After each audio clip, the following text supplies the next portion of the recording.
ಅಲ್ಲರಿ M B Patil ರೀ, ಒಂದು ಪ್ರಶ್ನೆ ನಿಮ್ಗೆ ಭಾಳ ದಿನದಿಂದ ನಾನು ಕೇಳಬೇಕಂತಿದೆ. ಸಿಂಪಲ್ ಟರ್ಮ್ಸಲ್ಲಿ ನಾವು ಚರ್ಚೆ ಮಾಡೋಣ. ಇದೆ ಸಿಂಪಲ್ ರಾಜಕೀಯ ಟರ್ಮ್ಸಲ್ಲಿ ಚರ್ಚೆ ಮಾಡೋದಾದರೆ, ಪ್ರತ್ಯೇಕ ಧರ್ಮದ ಹೋರಾಟ ಲಿಂಗಾಯತರಲ್ಲಿ ಒಂದು ಪ್ರತ್ಯೇಕ ಆಗೋದ್ರಿಂದ ನೇರವಾಗಿ ಕಾಂಗ್ರೆಸ್ಸಿಗೆ ಲಾಭ ಆಗುತ್ತೆ. ಲಿಂಗಾಯತರು ಹಿಂದೂಗಳ ಭಾಗ ಅನ್ನೋ ಚರ್ಚೆಯಿಂದ ಬಿ ಜೆ ಪಿಗೆ ಲಾಭ ಆಗುತ್ತೆ. ಇಷ್ಟು ಬಿಟ್ಟರೆ ಈ ಚರ್ಚೆ ಆಚೆಗೆ ಧಾರ್ಮಿಕವಾಗಿರ್ತಕ್ಕಂಥ ಚರ್ಚೆಗಳು ಅದು ಎಲ್ಲಾದರೂ ಲಾಜಿಕಲ್ ಎಂಡಿಗೆ ತಲುಪುತ್ತೆ ಅಂತ ಅನ್ಸುತ್ತಾ? ಯಾಕಂದರೆ ಕಾಂಗ್ರೆಸ್ ಇಷ್ಟು ಸುದೀರ್ಘ ಅವಧಿಯವರೆಗೆ ದಿಲ್ಲಿಯಲ್ಲಿದ್ರಿ, 2004ರಿಂದ 2014ರವರೆಗೆ ನಿಮ್ಗೆ ಇದು ನೆನಪಾಗಲಿಲ್ಲ?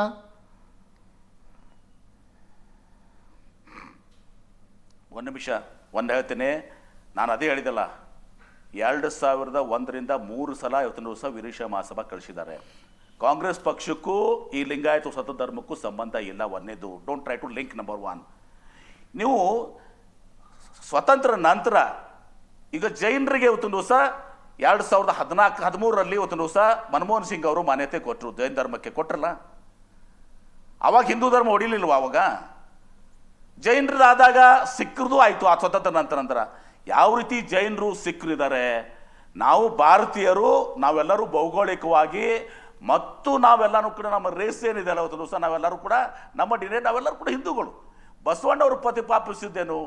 ಹಿಂದೂ ಧರ್ಮದಲ್ಲಿರುವಂಥ ಈ ಚತುರ್ವರ್ಣ, ಅನಿಷ್ಟ ಪದ್ಧತಿಗಳು, ಅಸಮಾನತೆ, ಮೂಢನಂಬಿಕೆಗಳು, ಇದರ ಮೇಲೆ ಇವತ್ತು ದಿವಸ ಒಂದು ಇದನ್ನು ಮಾಡಿದಂಥವ್ರು.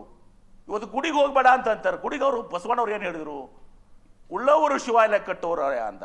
ಅಂದರೆ ಎಂ ಬಿ ಪಾಟೀಲ್ ನಾನು ಶಿವಾಲಯ ಕಟ್ಬೋದು, ಆದರೆ ಒಬ್ಬ ಬಡವನಿಗೆ ಇವತ್ತು ಹೋಗುವಂಥ ಅವಕಾಶ ಇರಲಿಲ್ಲ, ಒಬ್ಬ ಅಸ್ಪೃಶ್ಯನಿಗೆ ದೇವಸ್ಥಾನಕ್ಕೆ ಹೋಗುವಂಥ ಇದಿರಲಿಲ್ಲ. ಅದಕ್ಕೆ ಇಷ್ಟು ಲಿಂಗವನ್ನು ಕೊಟ್ಟರು.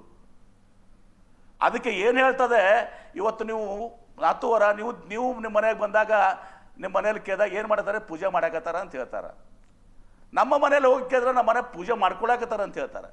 ಅಂದರೆ ಯುವರ್ ಸೆಲ್ಫ್ ಇಸ್ ಗಾಡ್, ನೀವೇ ದೇವರು. ಇಷ್ಟಲಿಂಗ ಅಂದರೆ ಫಾರ್ಮ್ಲೆಸ್ ಶಿವ. ಅದು ಫಾರ್ಮ್ ಅದಕ್ಕೆ ಬೇರೆ ಬೇರೆ ಫಾರ್ಮ್ ಕೊಡ್ತೀರಿ, ತಪ್ಪೇನಿಲ್ಲ ನನಗೆ, ಅದ್ರ ಬಗ್ಗೆ ನಂದೇನು ಭಿನ್ನಾಭಿಪ್ರಾಯ ಇಲ್ಲ. ನಮ್ಮದು ಪಾಸಿಟಿವ್ ಆಗಿ ಏನಿದೆ ಅದನ್ನು ನಾವು ಮಾತಾಡೋಣ. ಆಮೇಲೆ ಕಾಂಗ್ರೆಸ್ ಪಕ್ಷಕ್ಕೂ ಸ್ವತಂತ್ರ ಧರ್ಮಕ್ಕೂ ಬಿ ಜೆ ಪಿಗಾಗಲಿ ಕಾಂಗ್ರೆಸ್ ಪಕ್ಷಕ್ಕಾಗಲಿ ಯಾರಿಗೂ ಕೂಡ ಸಂಬಂಧ ಇಲ್ಲ.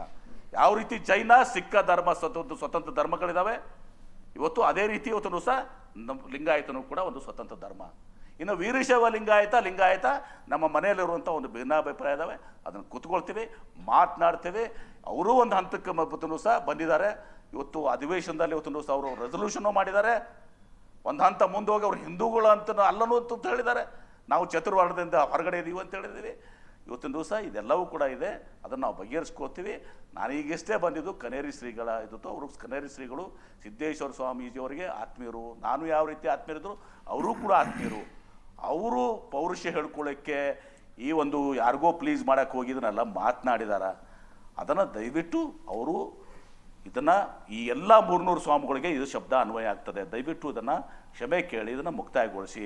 ನೀವು ಭಾರತೀಯ ಸಂಸ್ಕೃತಿಯ ಅಭಿಯಾನವನ್ನು ಮಾಡಿ, ನಾವು ಬಂದು ಸಪೋರ್ಟ್ ಮಾಡ್ತೀನಿ, ನಾನು ಭಾಗವಹಿಸ್ತೇನೆ. ನಿಮಗೆ ನನಗೂ ಕರೀರಿ, ಬರ್ತೀನಿ, ಕರೀಲಿಕೊಂಡು ಬರ್ತೀನಿ ನಾನು. ಇದನ್ನು ಮಾಡಿ, ಇದನ್ನು ದಯವಿಟ್ಟು ಎಂಡ್ ಮಾಡಿ. ಇದನ್ನು ಸರಿಯಾಗಿದ್ದಲ್ಲ.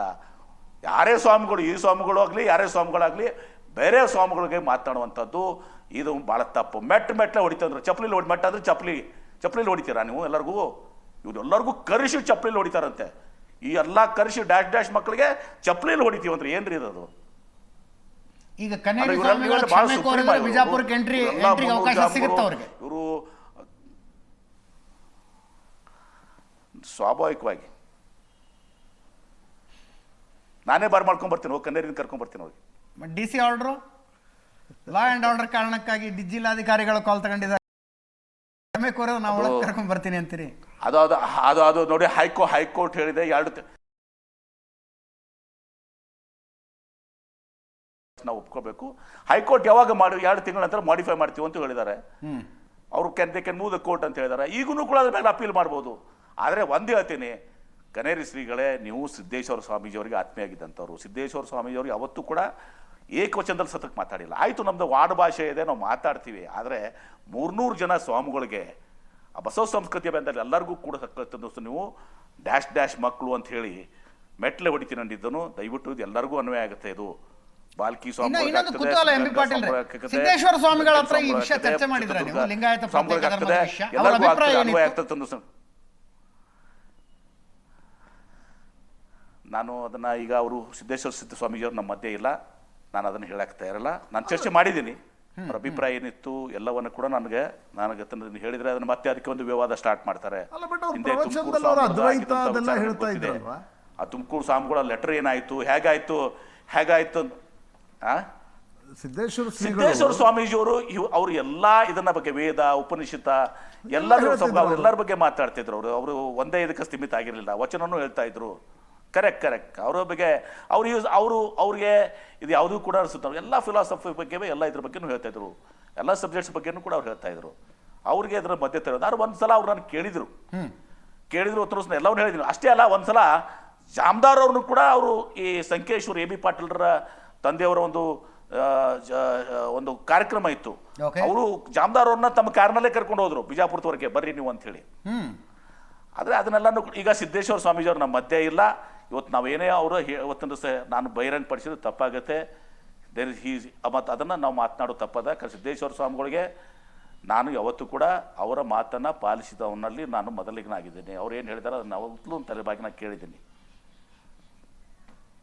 ಅಂದ್ರೆ ಅಷ್ಟರ ಮಟ್ಟಿಗೆ ನಾನು ಹೇಳ್ತೀನಿ, ಸಿದ್ದೇಶ್ವರ ಸ್ವಾಮಿ ಕೂಡ ಕನ್ನೇರ ಸ್ವಾಮಿ ದಯವಿಟ್ಟು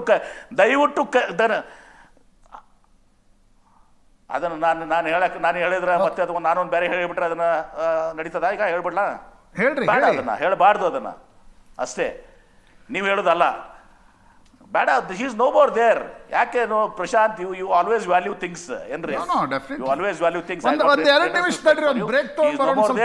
ಅವ್ರು ಏನ್ ಹೇಳಿದಾರೆ ಅಂತ ಅದನ್ನ ನಾನು ಇದು ಮಾಡ್ಲಿಕ್ಕೆ ಸಾಧ್ಯ ಇಲ್ಲ.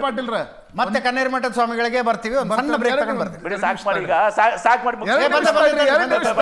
ನಾನು ಕನ್ನೇರಿ ಸ್ವಾಮಿ ನೀವು ಬಂದಾಗ ಪಾಲಿಟಿಕ್ಸ್ ಒಂದು ನಿಮಿಷ ನಾನು ಮುಗಿಸ್ಬಿಡ್ತೀನಿ. I don't want to continue. Sir, ಎರಡು ನಿಮಿಷ